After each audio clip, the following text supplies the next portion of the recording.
जय हिंद। स्वागत है आप सभी का एक बार फिर से एक नए वीडियो के साथ। तो भारत सरकार ने इंडियन आर्मी की नई योजना अग्निपथ यानी आर्मी भर्ती की जो नई योजना है जिसका नाम दिया है अग्निपथ, जो कि लागू कर दिया है। अब यहाँ पर जो इंडियन आर्मी में पहले भर्ती होती थी उसकी अपेक्षा कुछ बदलाव के साथ यहाँ पर भर्तियाँ होने वाली है। तो क्या है अग्निपथ योजना, इसको हम विस्तार से जानेंगे और इस भर्ती रिक्रूटमेंट के बारे में भी पूरी डिटेल्स में जानेंगे कि ये योजना क्या है। ठीक है, जो अग्निपथ योजना है वो क्या है, ठीक है, किस तरीके से यहाँ पर सारी चीज़ें होगी, क्या आयु सीमा यहाँ पर रहने वाली है, ठीक है, जॉब प्रोफाइल किस तरीके का यहाँ पर रहेगा, है ना, वेतन कितना यहाँ पर दिया जाएगा, ठीक है, चयन प्रक्रिया क्या रहने वाली है, योग्यता क्या यहाँ पर रहेगी, बाकी जो फिजिकल इफिशिएंसी आप लोगों की है वो किस तरीके से क्या मांगी जाएगी, सारी डिटेल्स। और साथ में जब इस भर्ती का जो प्रारूप है वो किस तरीके से तैयार किया गया है, जब आप सिलेक्ट होते हैं उसके बाद आपके साथ क्या क्या यहाँ पर आपको बेनिफिट्स है, ठीक है, और क्या क्या यहाँ पर योजनाओं में जो पॉइंटों को इंक्लूड किया गया है, सारी चीज़ें हम इस वीडियो में देखेंगे। तो अग्निपथ योजना को हम समझते हैं एक एक करके। अग्निपथ योजना क्या है? देखिए, अग्निपथ योजना कुछ नहीं है। बाकी अगर हम बात कर दें तो इंडियन आर्मी में जो है कुछ बदलाव के साथ जो है भर्ती प्रक्रिया को फिर से चालू किया जा रहा है। इसका नाम दिया है अग्निपथ योजना। इससे क्या होगा, युवाओं के लिए सशस्त्र बलों में जुड़कर देश की सेवा करने का मौका मिलेगा। एक चीज़ मैं यहाँ पर क्लियर कर लूँ, अग्निपथ योजना में आप लोगों की तीनों सेना, ठीक है, थल सेना, नौसेना और वायुसेना, तीनों में भर्ती होने वाली है। ऐसा नहीं है कि अग्निपथ योजना के अंतर्गत आर्मी में ही भर्ती होगी, नहीं, नेवी और एयरफोर्स में भी अग्निपथ योजना में आप लोगों को जो है जाने का मौका मिलेगा।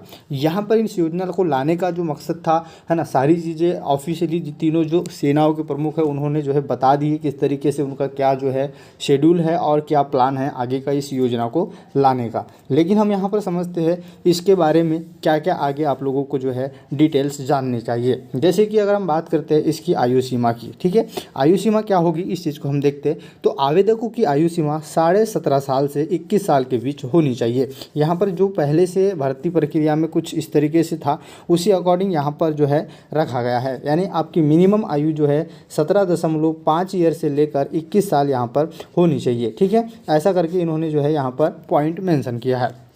दूसरा, चयन प्रक्रिया की अगर हम बात करते हैं तो उम्मीदवारों को नामांकन सेवा अधिनियम के तहत 4 साल के सेवा काल के लिए यहाँ पर होने वाला है।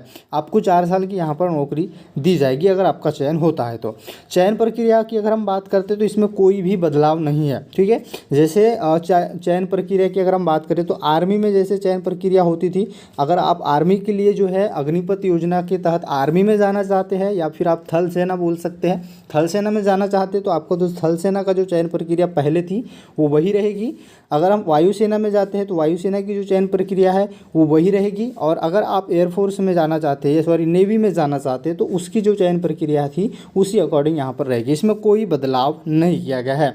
मेरिट और 4 साल के सेवाकाल के दौरान किए गए प्रदर्शन के आधार पर केंद्रीकृत में पारदर्शी मूल्यांकन यहाँ पर आएगा, ठीक है। 100% उम्मीदवार वॉलंटियर के तौर पर जो है रेगुलर रडार के लिए आवेदन कर सकते हैं, ठीक है। मतलब कोई भी इसके लिए आवेदन कर सकता है जो इस क्राइटेरिया में आता है। इसको थोड़ा सा हम समझते हैं इस योजना को। देखिए क्या है, अग्निपथ आत्मनिर्भर भारत के लिए निर्माण के लिए जो है एक परिवर्तनकारी योजना मानी गई है। जैसे कि अगर हम बात करते हैं सिपाहियों, एयरमैन और सोल्जर्स का नामांकन देश भर में मेरिट आधारित भर्ती की जाएगी। ट्रेनिंग समेत 4 साल का पूरा कार्यकाल यहाँ पर होगा। आकर्षक मासिक वेतन और सेवा निधि पैकेज भी मिलेगा। मतलब अगर हम बात करते हैं तो यहाँ पर जब आप भर्ती होंगे तो इसमें आप लोगों को वेतन भी दिया जाएगा और जब आप सेवा निवृत्त हो जाते हैं तो आपको वहाँ पर जो है सेवा निधि का पैकेज भी मिलेगा।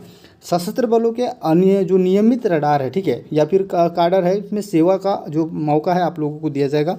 4 सालों के बाद 25% अग्निवीरों को चयन नियमित संवर्ग के रूप में केंद्रीय पारदर्शी और कठोर प्रणाली के आधार पर किया जाएगा। मतलब अगर हम बात करते हैं इस भर्ती में तो अगर यहाँ पर 1000 स्टूडेंट्स जो है सिलेक्ट होते हैं तो उन लोगों की जो ट्रेनिंग के आधार पर उसमें से 25 स्टूडेंट्स को जो है परमानेंट भर्ती वहाँ पर ले लिया जाएगा, बाकी को जो है मतलब निकाल दिया जाएगा, ठीक है। जो 75% स्टूडेंट है या फिर सैनिक है उनको निकाल दिया जाएगा। अग्निपथ योजना युवाओं के लिए सशस्त्र बलों से जुड़कर देश की सेवा करने का एक अच्छा मौका है।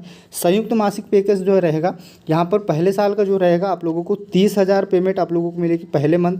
चौथे साल आप लोगों को जो है मतलब पहले से 3 साल तक आपको 30,000 और चौथे साल में आप लोगों को 40,000 जो है यहाँ पर वेतन मिलेगी। ये यहाँ पर इसका वेतनमान रहेगा। भत्ते कौन कौन से मिलेंगे, जोखिम, राशन, वर्दी एवं उपयुक्त यात्रा छूट भी आप लोगों को जो है इसमें दी जाएगी। आगे की डिटेल्स को देखते हैं। अग्निपथ योजना युवाओं के लिए सशस्त्र बलों में जुड़कर देश की सेवा करने का मौका है। जैसा कि मैंने इससे पहले भी आपको बताया, अच्छा मौका है ये। सेवा निधि, मासिक वेतन 30% हिस्से के साथ जो है योगदान मिलेगा आपको, मतलब मासिक वेतन में 30% आपको काट के जो है मिलेगा। सरकार द्वारा भी सम्मान निधि योजना जो है दी जाएगी, राशि दी जाएगी, ठीक है।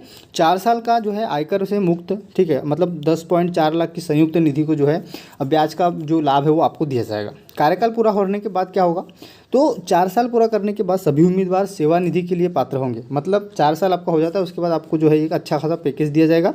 उच्च शिक्षा के लिए कौशल पात्रता प्रमाण और क्रेडिट अंक भी यहाँ पर दिए जाएंगे।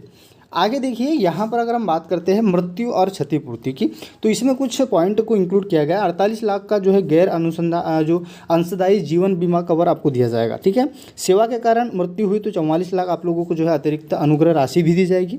और यहाँ पर सेवा निधि सहित 4 वर्षों तक सेवा न किए गए हिस्से का भुगतान भी आपको दिया जाएगा। विकलांगता क्षतिपूर्ति, यानी आप सेवा दे रहे हैं, उसमें अगर आपका कोई शरीर का पार्ट जो है डैमेज हो जाता है या फिर आपको कोई विकलांगता आती है, तो उसमें फिर आपका 100%, 75% और 50% विकलांगता जो है डिसाइड की जाएगी।